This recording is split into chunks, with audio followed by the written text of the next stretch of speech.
पेशाब में इन्फेक्शन है और ये प्रेग्नेंट भी हैं।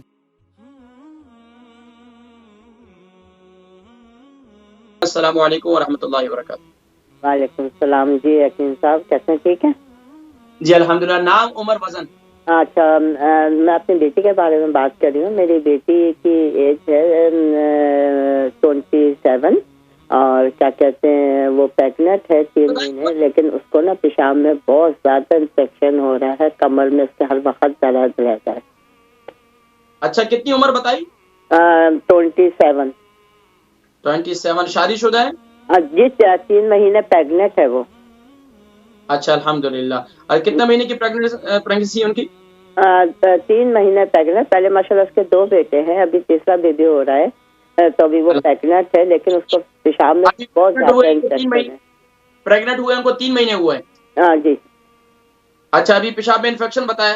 हाँ जी, पेशाब में इन्फेक्शन है और कमर में उसके बहुत ज्यादा दर्द होता है और मसूड़ों से भी उसके खून आता है। अच्छा, इससे पहले जो बच्चों की पैदाइश हुई है तो इनके कमर में इंजेक्शन तो नहीं लगा था? कमर में जी लगा था। जी ठीक है। अच्छा, ये बताएं इनका वजन कितना है? वजन है इसका 66 के लगभग। ठीक है, प्रोग्राम देखे मैं जिक्र करता हूँ इंशाल्लाह। ठीक है। बहन है, उनकी बेटी 27 साल की है, 66 केजी उनका वजन है, पेशाब में इन्फेक्शन है और ये प्रेग्नेंट भी है। पेशाब में इन्फेक्शन है, कमर में बहुत ज्यादा दर्द रहता है। देखिए बस औकात क्या होता है कि जो बच्चियां जिनको ये कमर में ये आज डॉक्टर तो उस वक्त नहीं कहते, लेकिन बाद में बताते हैं। आज भी डॉक्टर आप रिसर्च भी करें, गूगल भी करें तो आपको अंदाजा हो जाएगा।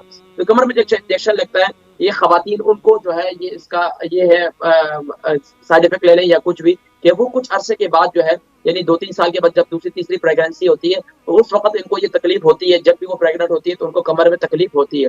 तो उसके लिए परेशान होने की जरूरत नहीं है। अच्छी ग़िज़ाओं का इस्तेमाल करें। ग़िज़ा के अंदर खासतौर पर अलसी के बीज ले लें, 100 ग्राम ले लें, और ये 100 ग्राम काजू ले लें, 100 ग्राम बादाम ले लें और 100 ग्राम अखरोट ले लें और 100 ग्राम पिस्ता ले लें। अच्छा, कोशिश करें पिस्ता ना डालें। और बाकी क्योंकि ये 3 महीने शुरू की प्रेगनेंसी है तो उसमें ज्यादा गर्म चीजें इस्तेमाल नहीं करनी। और इसको इसको आप जो है इसको वो बना लें, यानी कि इसको सबको ये इसके अंदर आप 100 ग्राम जो है वो गोंद भी डाल दें। गोंद जैसे गोंद कतीरा वगैरह कहते हैं, ये डाल दें। ये जो है उसके अंदर मिक्स कर लें उसको, सुबह के वक्त में, नाश्ते के वक्त में 1 चम्मच वो खा लिया करें।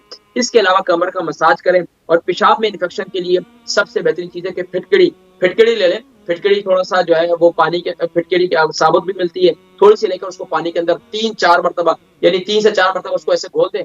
उसी पानी से इस्तिंजा करें। इससे जो है इंशाअल्लाह वल अज़ीज़ ये सिलसिला जो है खत्म हो जाएगा। इसके अलावा जो ये अनार के छिलके हैं ना, अनार के छिलके का पानी, अनार के छिलकों को उबाल कर इसका जो पानी, इससे जो इस्तिंजा करें, इससे भी पेशाब का इन्फेक्शन वगैरह खत्म हो जाता है। इसके अलावा अनार का जूस दिन में इस्तेमाल करें। दिन में जो है आप जूसेस वगैरह इस्तेमाल करें, पानी की कमी ना होने दें। तो इससे इंशाअल्लाह वल अज़ीज़ आपका ये इन्फेक्शन वगैरह खत्म हो जाएगा इंशाअल्लाह।